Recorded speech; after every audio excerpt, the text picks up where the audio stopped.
there was a latecomer in the gifts, and it was like one of those pullback cars, and they have some other ones, but this is like a Spider-Man one, and it was pretty cool. I love pullback cars. It takes me back. And you do it until like it keeps cranking up, and you're like, oh, I shouldn't, because I feel like something will break, and you let go, and it goes even faster, right? And I talk about this pullback car because today is like the pullback car. Today is like, by winding back, it gives us the strength to move forward. By reflecting back, it gives us the strength to move into this next year. I think so much of our mental state, mental real estate is spent on thinking about what's ahead. Like, we're thinking about, what am I doing tomorrow? What's the next year going to be like? What am I going to eat after service today? And like, these are all things that we always constantly think about, even it just comes up. But reflection allows us to be, good reflection allows us to be more thoughtful and more present and more aware. It allows us to be more honest with ourselves. Lord, I need that a lot. It helps us to build character. It roots us deeper into what our values are, and helps us also shake off what are some like unnecessary secondary values that we're like, oh, well, maybe this wasn't as important as I thought. Spiritually speaking, it helps us be more aware of where God was, so that it helps us to be more aware where God is. And so winding back gives us the strength to move forward. And there are some spiritual disciplines that are associated with this, like journaling is one, therapy, spiritual direction. There are examples of reflection, prayer, as long as it's not so much about like, I want this kind of prayers, but when we give space to listen to the Holy Spirit, that is a time of reflection. And I think it's one of the purest forms of reflection, honestly. Sharing testimonies, giving witness. There are forms of reflection.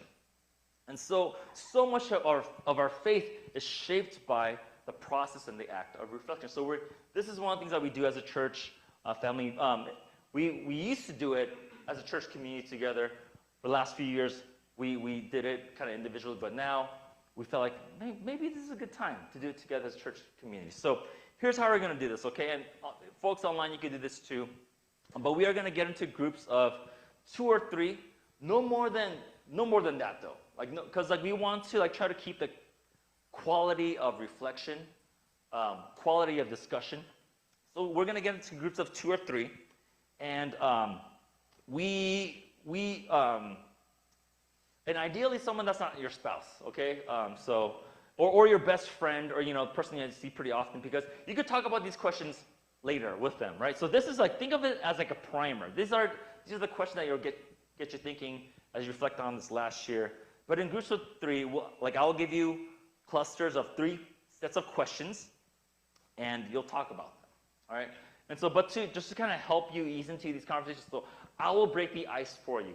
I'll share these reflection questions, and then I will kind of share how I've reflected on these questions, and then after you get into your groups, feel free to share about them with your group. So groups of 2 or 3, and then we're talking about these questions. All right, everyone good?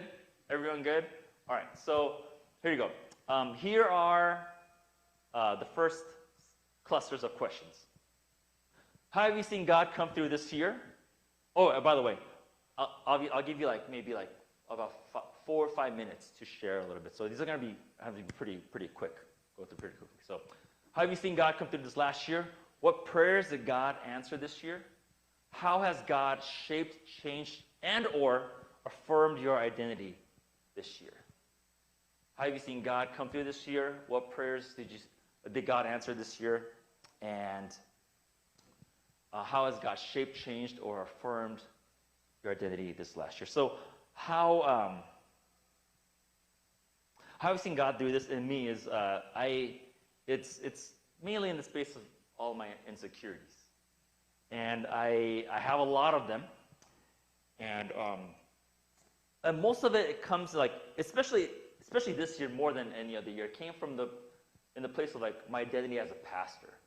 Obviously transitioning to this new role this last year, a lot of my insecurity came came from that identity of like, who am I as a pastor? What am I doing as a pastor? What kind of pastor does God want me to be?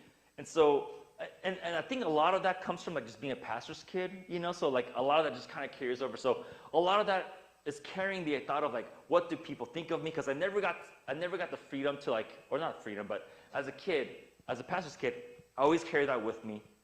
And how good am I, or how good am I not doing of a job? You know, like always having, I feel like it's always kind of like having a performance review that I never get to see the answers for.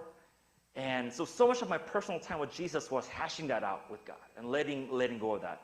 And so God answered that in several ways, but one of them was getting me connected with a good spiritual director. Another way was just being able to have an amazing staff where I could share about this stuff without feeling like they're judging me.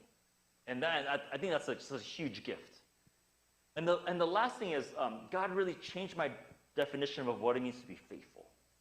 Because I think, like, most of the time, growing up, if you've grown up in the church, I think our definition of, in the previous generation, and for as amazing as they were, like, their generation of faithfulness was about the hustle. It's about sacrifice, right? It's about how much you give, and how much you serve, and how much blood, sweat, and tears. And I've heard so many times, like, from my parents and from the elders, anybody in the church who was like, I will rest, I will sleep when I die. Like, I've heard that so many times. But I think what I began to see, what I'll take with me, and this is what changed, is I realized that faithfulness is about just being present. That's how God was faithful. And so those are the things that God did in me. So get into your groups, 2 or 3, and spend a few minutes talking about this question, and I'll gather us back up. All right. We don't have any music, so we'll just kind of just feel free to gather and just talk about 2 or 3, groups of 2 or 3.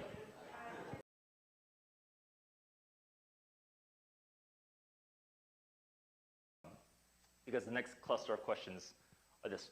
In what spaces have you felt most seen and heard this year?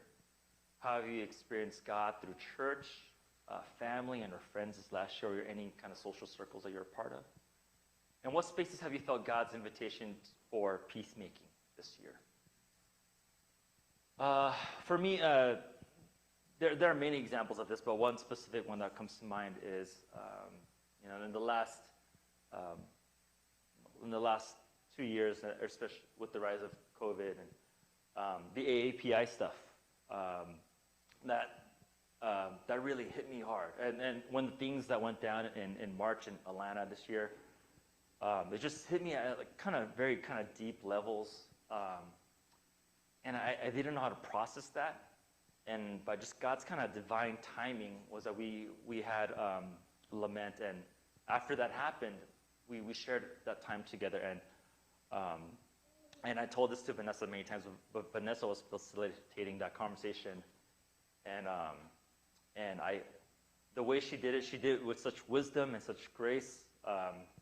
I felt seen and heard by her, but I also felt seen and heard by the community. And that was something that I never felt like I could process in a church context. I never felt that was a spiritual enough conversation. But that moment, that time felt like that was not the case. This is definitely a spiritual thing that we could talk about, we could bring before God, and God hears and God cares. And so that's how these kind of questions answer this set of questions. The last one, kind of related to that, is toward the middle of the year, close to the end of summer, I realized I started feeling bitterness toward some fractions of the wider church community that would feel upset about everything that I just said right now before, and I felt judgy, honestly, to be honest with you, and to be more specific about some rhetoric that's coming from the white evangelical church community. And toward the end of the summer, I felt really pressed into forgive and receive those voices. And it's still an ongoing process for me. But I feel like that was kind of one of the invitations of peacemaking that God was inviting me to. So feel free to share. those questions with your people.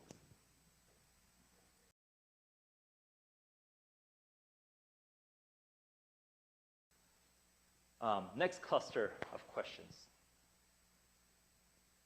What is something new you discovered about God this year? What are things you are grateful for this year? And some of us, we probably processed this already with sharing. And the last question is, what are the prayers that you that have yet to be answered that you'll bring into? Actually, it should be 2022. I realize 2022. So, what is something new you discovered about God this year? What are things you are grateful for this year? And what are the prayers that you have what other prayers have yet to be answered that you'll bring into 2022? Something that maybe it's not a new discovery, but I feel like a discovery that I feel like it's a little more cemented in me, in my soul than before, is the fact that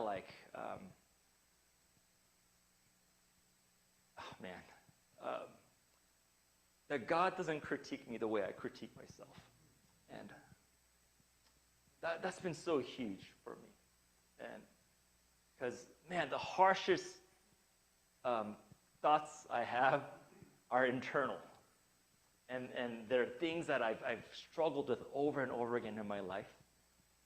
And I think this year was just kind of another way of God saying, you don't have to carry that so much. You don't have to hold that as tightly as much. And this kind of goes back to what Julia shared in the beginning, is that more and more I'm learning to what it means to live out of my belovedness. And then there's I could work so hard to earn God's love, and it still won't change how much more or less he loves me. I could work less and drop the ball and everything, and it won't change how much more or less God loves me. He just loves me, period. I think one of the first ways that I felt that, acknowledged that, or received that from God was Easter Sunday this year. This Easter Sunday, when it comes to church production-wise, it was it was awesome. Things broke, half a dozen things broke, but the main thing was I remember that there's this point where first of all, it started off with, during rehearsal, our old drum set broke in the middle of it. The iPad went out. Trejo had to get the iPad, put it in the freezer, and then bring it back, cool it down. The TV fell in the middle of service, and that was y'all's first Sunday. You stuck around,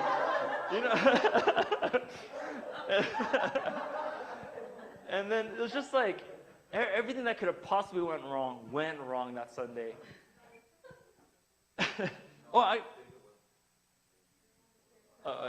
Yeah. And then he thought, should we, But I remember that Sunday. I think any other Sunday, any other time, if that would have happened, I would have went into a really dark place quickly. But I think that Sunday I went home, and just something about it, I just felt so loved by God. And I felt God saying, wasn't that funny? Wasn't that and I felt, and not in a mocking way, but in kind of I